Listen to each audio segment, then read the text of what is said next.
7 जुलाई की सुबह थी और वक्त भी सुबह 7 बजे के आसपास का था। सूरज सुबह सुबह आग के गोले बरसा रहा था, मौसम गर्म था और देश का सियासी पारा भी चढ़ा हुआ था। मोदी सरकार का विस्तार होने जा रहा था। 36 नए मंत्रियों को शाम को शपथ लेनी थी, लेकिन कुछ मंत्रियों की छुट्टी भी होनी थी। छुट्टी की सूचना की जिम्मेदारी बीजेपी अध्यक्ष जेपी नड्डा के कंधे पर थी। बीजेपी अध्यक्ष जेपी नड्डा बारी बारी से सरकार के मंत्रियों को फोन करने में व्यस्त थे। ये उनके लिए बहुत कठिन समय था, क्योंकि उन्हें अपनी पार्टी के वरिष्ठ मंत्रियों से अपने पद से इस्तीफा देने की बात कहनी थी। फोन करने से पहले उनके जहन में चल रहा था कि किससे सबसे पहले फोन करें, लेकिन पार्टी अध्यक्ष होने के नाते उन्हें ये बीड़ा उठाना ही था। उन्होंने पहला फोन हरियाणा के रतनलाल कटारिया को किया और उन्हें बताया कि पार्टी ने फैसला लिया है कि अब उन्हें मंत्री पद से इस्तीफा देना है। अपनी अगली जिम्मेदारी पार्टी जल्द तय करेगी, इसलिए आप जल्द अपना इस्तीफा प्रधानमंत्री कार्यालय भेज दें।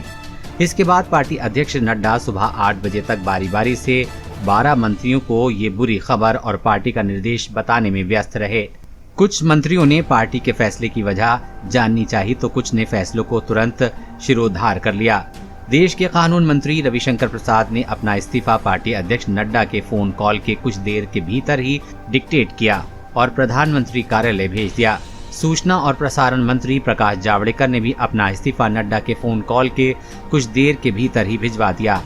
शिक्षा मंत्री रमेश पोखरियाल निशंक ने बाकायदा 3 पेज का इस्तीफा टाइप करवाया है। उसमें अपने मंत्रालय के 2 साल की उपलब्धियों को गिनवाया है और उसके बाद आखिर में अपने स्वास्थ्य कारणों की वजह से इस्तीफा देने का जिक्र किया है और प्रधानमंत्री कार्यालय भेज दिया है। दोपहर होते होते लाभांश सभी मंत्रियों के इस्तीफे की खबर सामने आ गई। सबसे ज्यादा बंगाल और महाराष्ट्र के मंत्रियों को इस्तीफे देने पड़े। बंगाल से 2 मंत्रियों बाबुल सुप्रियो और देवश्री चौधरी को और महाराष्ट्र से प्रकाश जावड़ेकर और संजय दोहित्रे को अपने पद से इस्तीफा देना पड़ा।